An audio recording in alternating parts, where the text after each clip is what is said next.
Welcome to Fundraising Stories with Female Founders. I'm Julia Elliott-Brown, the founder and CEO of Enter the Arena. I'm a serial entrepreneur and an expert in raising investment and business growth. Our mission at Enter the Arena is to empower female founders to fly through pre-raise and investment and onto the exponential growth of their business with investment expertise and business coaching.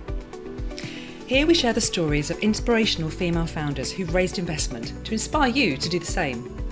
You'll hear their honest accounts of what it was really like to secure funding, the highs, the lows, and the challenges they experienced on the journey. And along the way, we'll discuss top tips for how you can be successful too.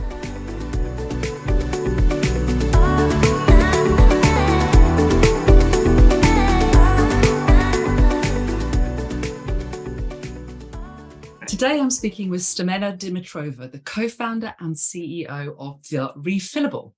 And you guessed it, The Refillable is a grocery store that enables their customers to bring in their containers and fill them up from a range of well-priced but high-quality everyday essential items, things like pasta, spices, milk, cleaning products. I'm sure there's lots more things that you can get at The Refillable. Stamena's store is based in Bath in the southwest of England, and as well as offering refillable products, they also have a cafe in store.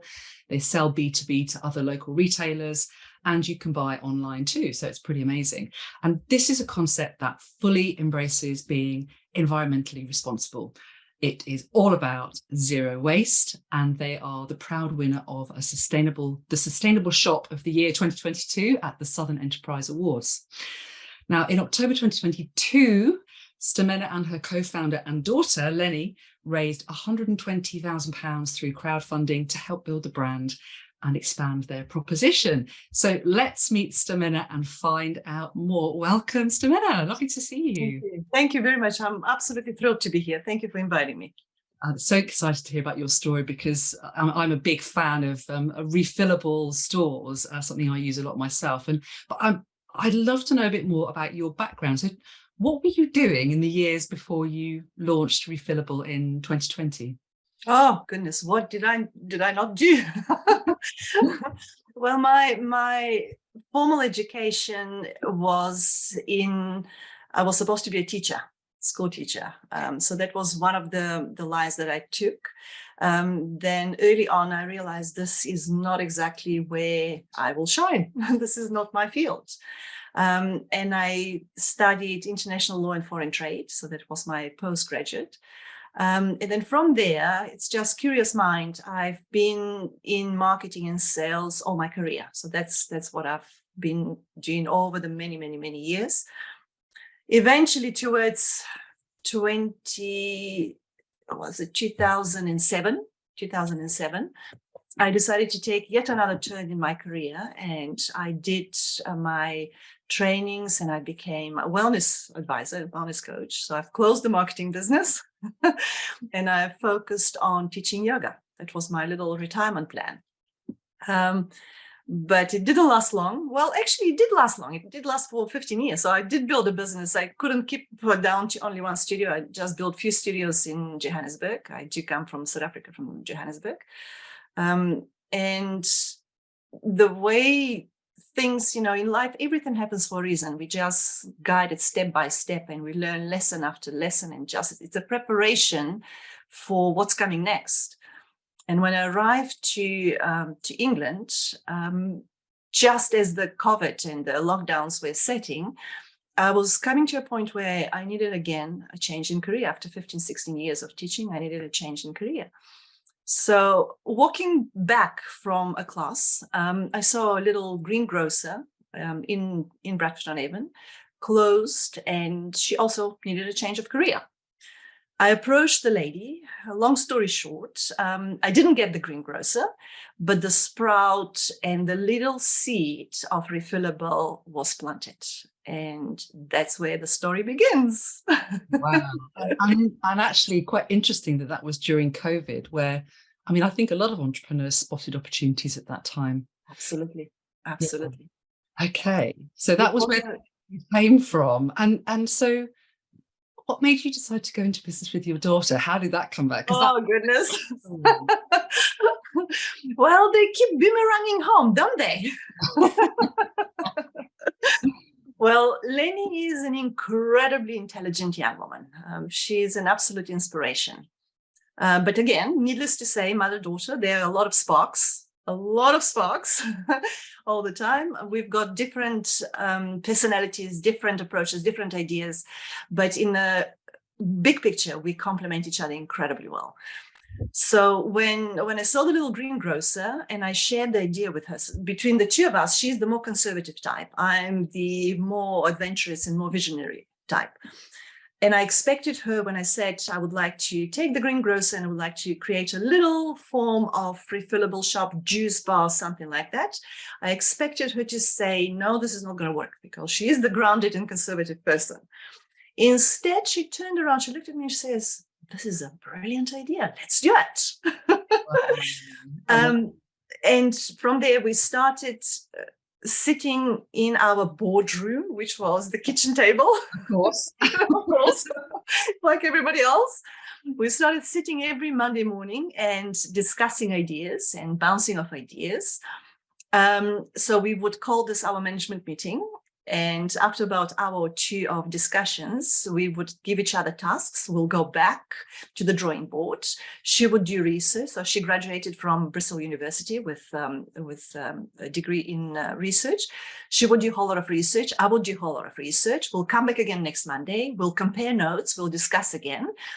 And gradually, Monday after Monday, thanks goodness to lockdown, it was such a productive time. We came up with a lot of interesting findings. We didn't know that zero waste industry was rising. It was very much undercover, under the surface, bubbling underneath. There were a lot of brave shops that started before lockdown. But with all the changes, they experienced huge shifts from very prosperous start. Suddenly they were hit badly. People were taking a little bit of a back step approach because of all the restrictions, because of all the masks, because of all the touching of products. But we learned a lot from all that. And when we were allowed the opportunity to start going out again, the first few things we did, we pinpointed a few refillable startup shops, all sort of refillable shops that were rising in our area. And we went and we looked at them and we did a research, physical research. We went in, we spoke to owners, we spoke to the employees, we spoke to customers, we looked at what was being done there. And gradually the idea shaped and evolved further and further and further. Long story short, this is where we are now. That research phase is so important, isn't it? Oh, God, absolutely. And your daughter's skills in that must have been invaluable to help you shape it, because it's a big undertaking, isn't it? Starting a new business and actually doing that market analysis, understanding the competition, absolutely, dynamics. I mean, it's so important that you did that. This is probably the very first starting point to any business, whether it's a grocery store or it's accounting business or fashion business. Doesn't matter what you're starting, just do your research. Very, very important. And if the idea that has come into your vision is not exactly what's going to materialize, but the possibility is something else will sprout out of that.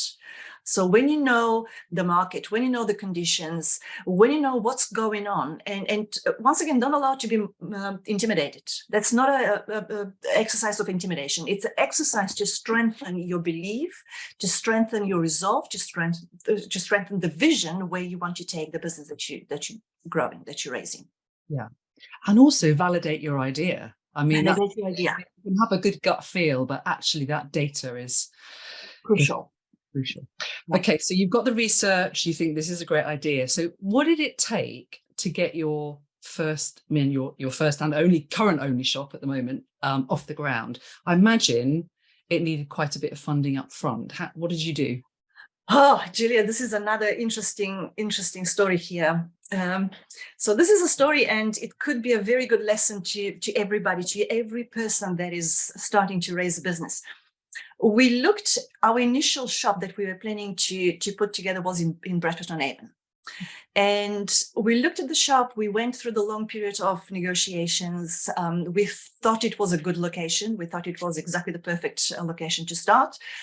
We agreed on the terms, and we agreed to the head of terms with the owner.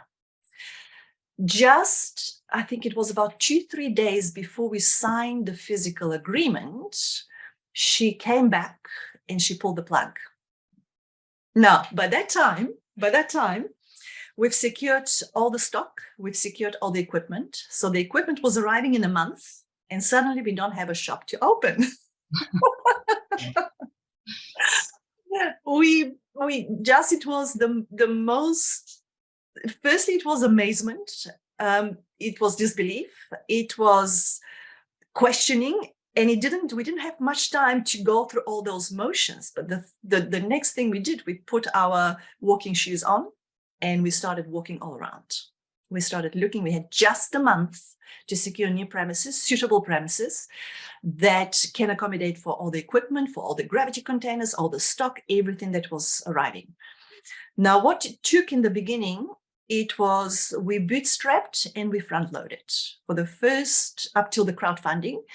Literally, we put our savings in, we put our time, we didn't pay ourselves salaries. We still ran our second revenues, our second jobs. So all that we did was pouring into this baby, pouring everything that we had, time, energy, money, effort, knowledge, experience, everything to get it on the ground. And the reality of a startup, the first 2 years usually of a startup is a very risky time. And it's like a very demanding little toddler, narcissistic little toddler that takes all your time and energy, but it's not giving anything in return. So that's a very important period to allow that toddler to put 2 feet on the ground in order to start crawling and walking and running and everything else. The initial was bootstrapping and front loading. Yeah. So proving the concept, getting it off the ground. I mean, did you think about getting a startup loan or anything to support you in those early days? Yes, we did. And we get a very small one. We got a startup loan from British Business Bank. So they approved a very small amount, very, very small amount. After about 6 months, they approached us again and they offered us another expansion loan. So we did take that, again, very small amount. So that helped a lot. That helped tremendously. We did build a track record with them by that time. So they were still very scrutinizing. It's a young business, but it was a little bit easier than if you haven't proven your concept and if you haven't proven what you're going to be doing. Yeah. Okay.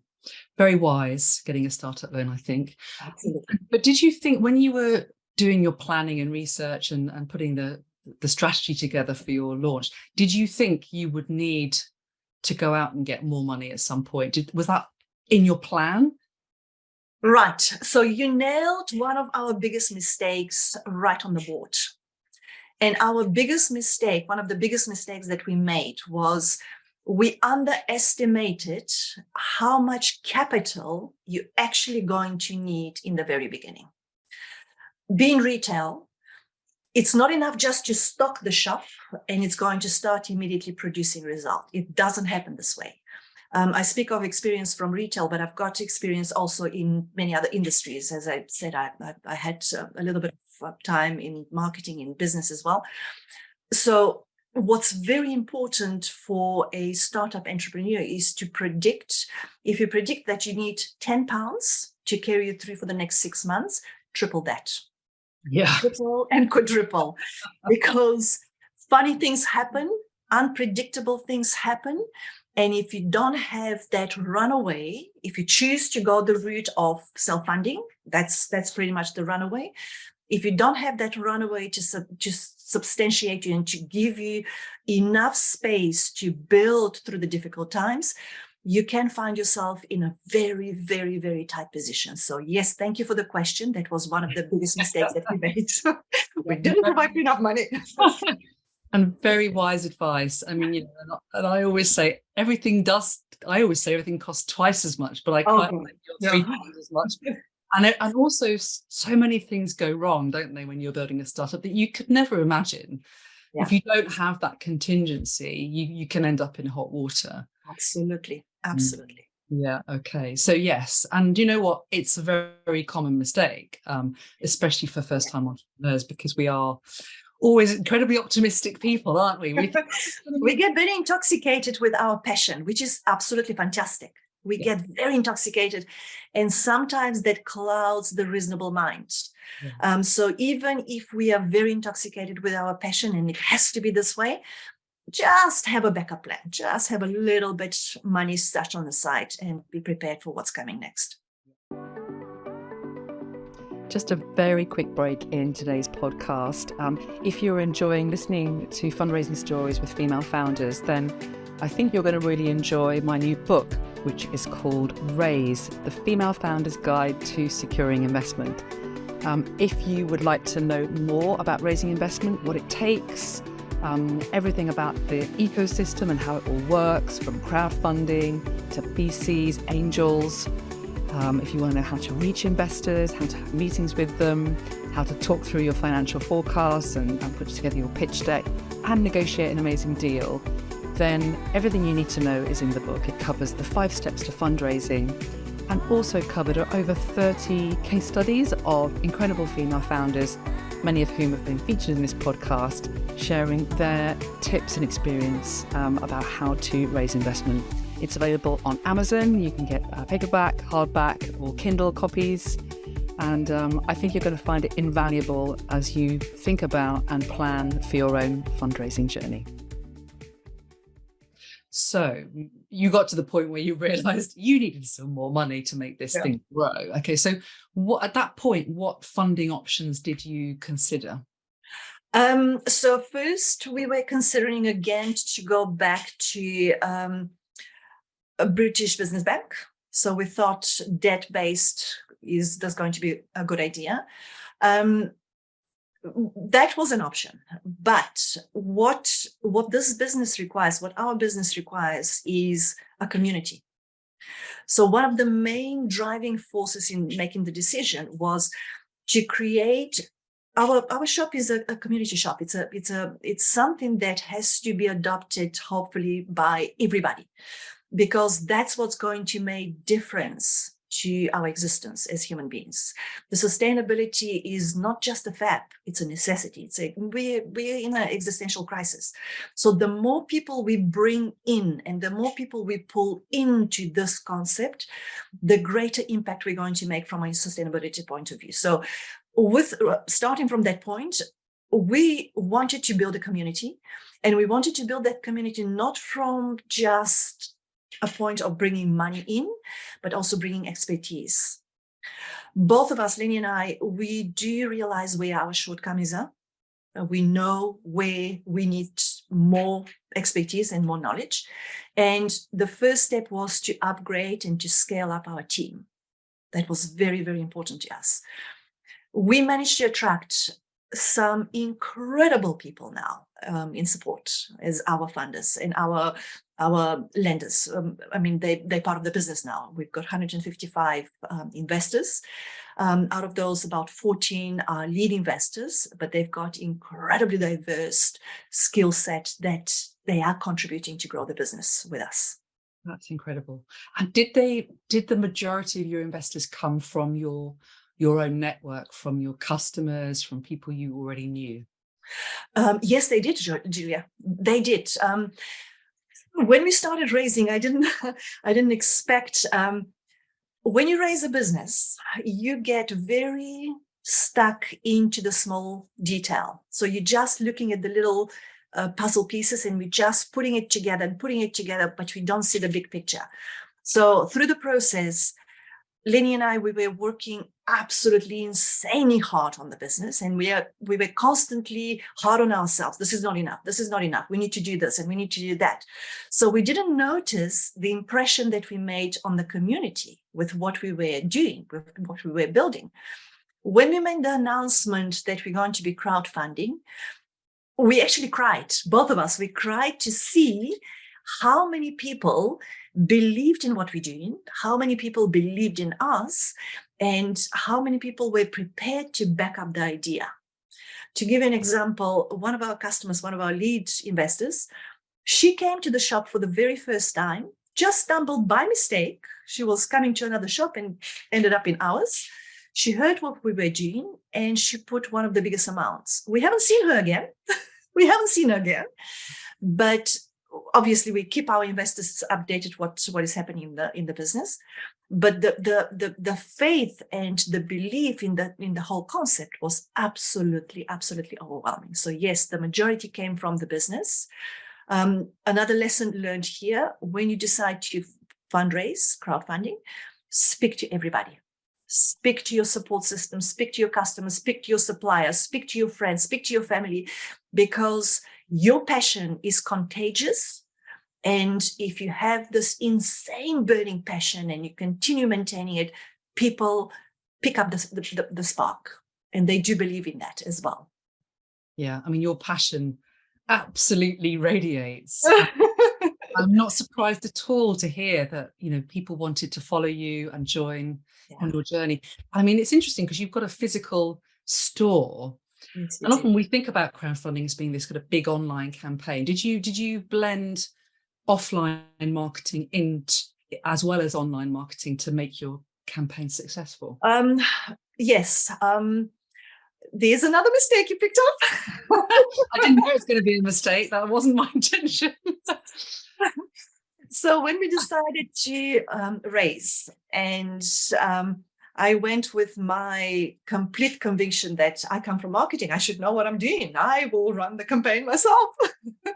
Yes, but it's only myself and my daughter, only two of us. At this stage, we didn't have a team. Right now, we've got a full staff complement, but we didn't have a team. So it was imperatively important to bring the experts on board. So there are companies that specialize in helping you to put together the marketing part of the campaign, how to execute it, what to say, when to say it, who to talk to, and that would have made a major difference. We were a little bit conservative, and remember, for the first 2 years, we were bootstrapping and front loading. So for us, the luxury of spending money that we didn't have yet was a very conservative approach. We didn't want to do that. You've got to spend. You've got to pay a company to execute that part of the campaign. But in hindsight, if we tasked that company, we had someone in mind, they approached and they spoke to us.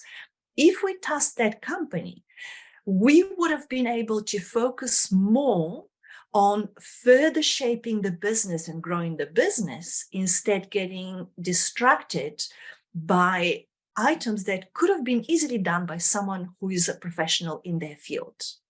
Yeah. So interesting. But I mean, I think, and again, this is an issue I see all the time with founders, where when you're about to raise investment, you don't have a lot of resources, and so no. That kind of fear mindset where we think, I can't possibly spend that money. Yeah. I can't spend it. I have to raise the money. But it's a false economy, actually. Yeah, it is. One of our lead investors, he said, come, let's spend the money. We've got to spend the money. Let's hire those guys. We will pay for it. And I thought to myself, if I can mention the figure, £900 a month for 5 months. So that's quite a lot of money. I thought, do you realize how much we can do with £900 a month in the shop right now? So we should have done it. It doubled our stress and energy and effort by doing it ourselves. We learned tremendously a lot. So I attribute this to tuition fees. But if you can afford it, it's the whole crowdfunding is about also changing mindset. So that's one of the first invitations to change the mindset, because, hey, girl, you are going to be raising a big business. So get used to that. That's right. Start thinking big. I think that's right. We cannot, if we think small, if we come from a position of fear, Yes. We will never get there. We have to believe and really think, I'm going to get there, and I'm going to start behaving now in a way that is commensurate with that business I'm building. That's my view. Exactly. On the spot. Yeah. Exactly. And when I see founders do that, the shift is phenomenal. Yeah. And the speed that they can then accelerate their business is, warp speed. Absolutely. Absolutely. That's very true. Interesting. Okay. But you were working like all these hours. I mean, how on earth? How the hell? How the hell?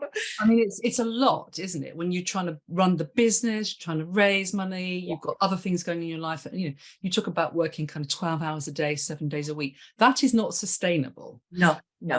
How did you manage your way through that period? Right. So the very first thing I need to do, and I need to say, is I didn't drop my fitness routine and I didn't drop my dog walks. So that may seem insignificant, but it is crucial to preserve your sanity. I still continued teaching, and I still continued being on the mat myself, yoga teaching and yoga practice. And I continued twice a day, take Jai out for a walk. So that was non-negotiable. I continued maintaining my diet, because that's incredibly important to feed your brain in order to perform. And what we realized, we took a conscious decision and a knowledge that it will be a year at least that we're going to sacrifice our private time, our social time, our social connections. I did communicate to a lot of friends and a lot of family that this is it. This is what's going to be. Just be prepared, know what's coming for us. We are under tremendous pressure. And we were very lucky to get the understanding from our family, friends, and community. Interestingly, this year, after all this, yes, we worked 12 hours a day. We used to come home and we continue with our management meetings and discussions. So that was quite a long day. It's not sustainable, absolutely not sustainable. And if you think that you're going to continue with this for years and years to come, well, you're going to end up like Mr. Dunbar that owned the shop before us, which was not a happy ending. So as long as you know what's coming, as long as you know how to set boundaries, as long as you don't sacrifice on your well-being and communicate clearly with your loved ones that there will be a period of rough riding, it's not easy, but it is doable. It is doable. Well, that is excellent advice. Thank you so much for sharing that. And I really hope people do take a leaf out of your book, that, preserving that time for yourself and your well-being, it's absolutely just so important, isn't it? And sometimes it's the first thing to go for founders. Oh, yes. And you can end up in a real mess. Yeah, that's very true. Good. I'm so glad you were looking after yourself. I'm really pleased to hear that. I had to negotiate my way with my close people, close friends, and this year I don't do resolutions. I don't believe in resolutions, but every year I do have some kind of personal goal of growth and expansion. So this year for me is connecting more with my people. So I'm making more effort to connect with everybody that suffered and I neglected during the first 2 years of rising the business. I mean, that's the thing. And once your fundraise is done, I mean, it doesn't solve all your problems. You just kind of step on to the next challenges, don't you? But it does. If one of the goals of raising investment is to bring on board more team members, it can relieve the pressure, exactly, which is, really, really important. You can't do it on your own forever, can you? No, we've got a phenomenal team at the moment.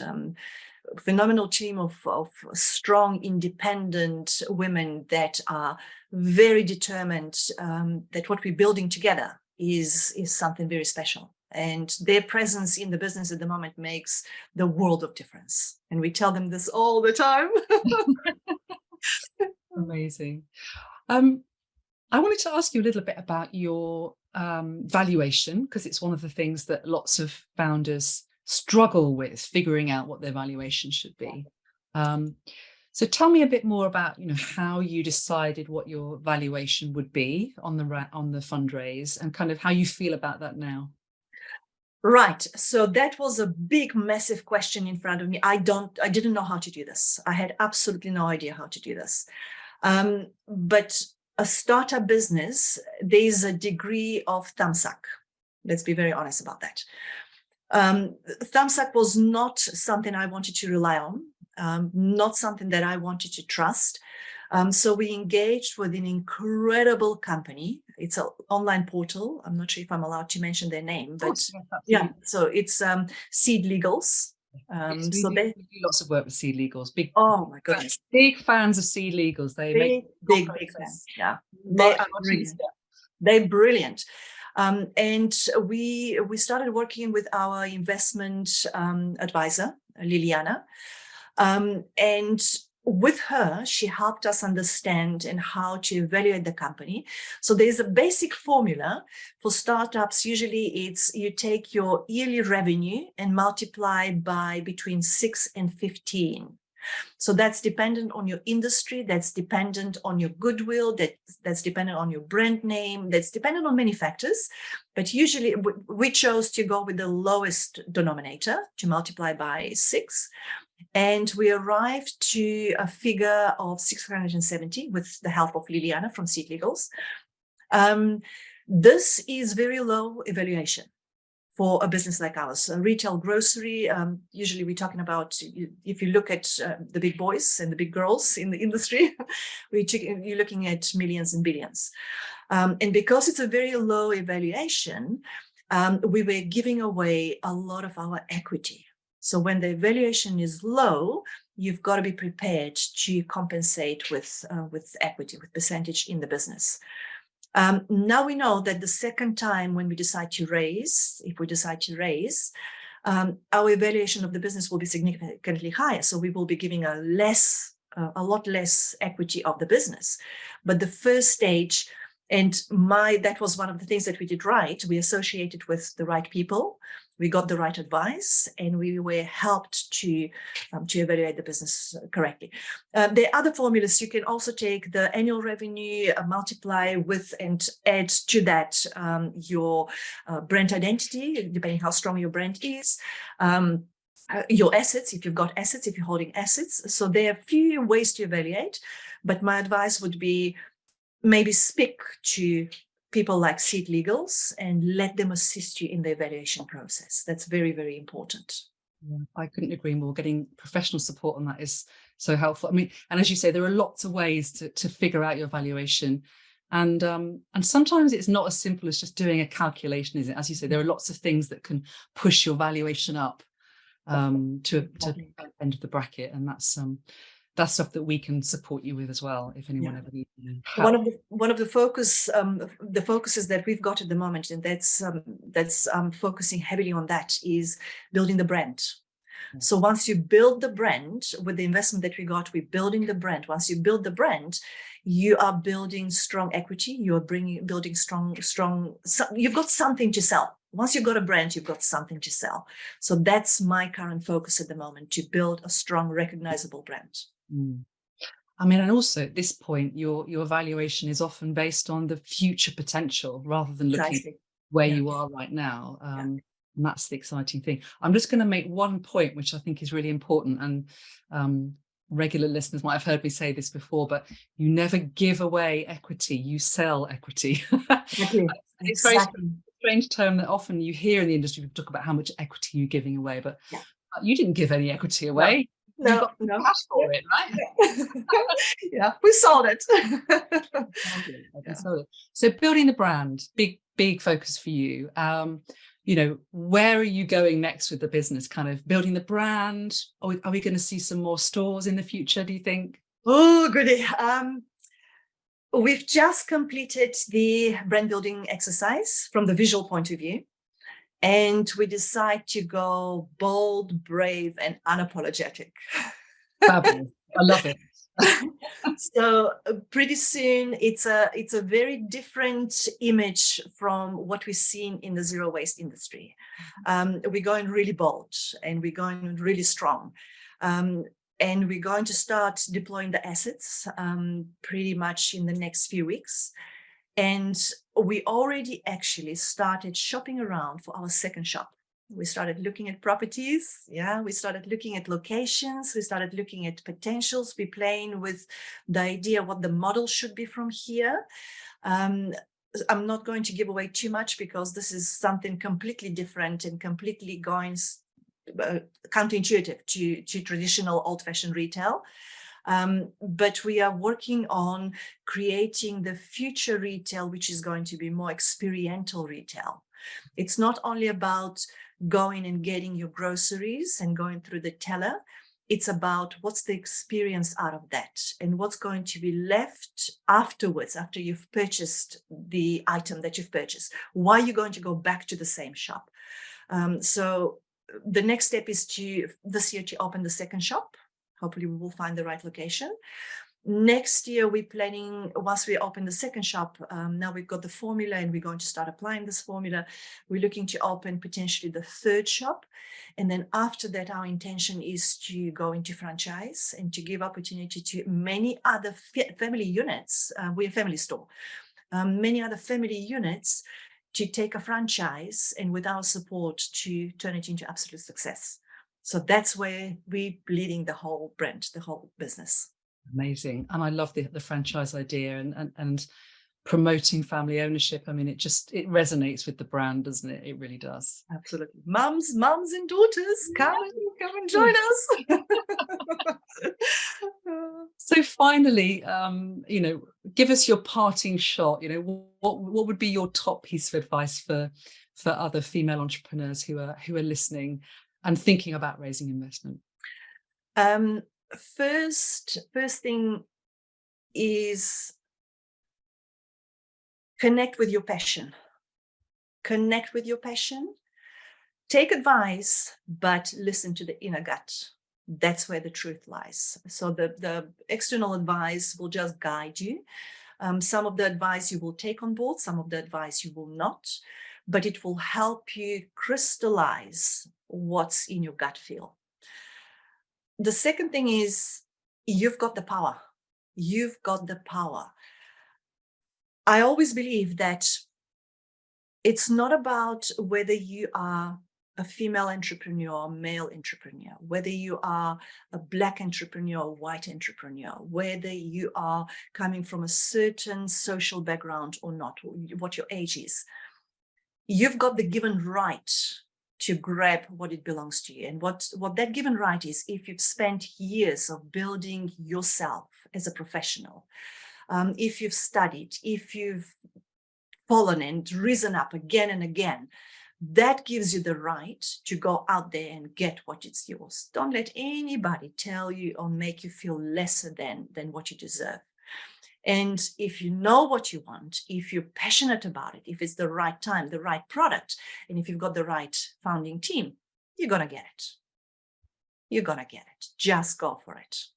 Yeah, I totally agree. Amazing. Thank you so much for sharing your journey. Honestly, I wish you all the best with The Refillable. I have a feeling it's going to be a great success. And I look forward to seeing your stores all over the place. Really exciting. Thank you so much. Thank you, Julia. Thank you very much. Thanks for following Fundraising Stories with Female Founders. This content is all provided to you for free, so if you've enjoyed today's episode, please subscribe so you never miss another one.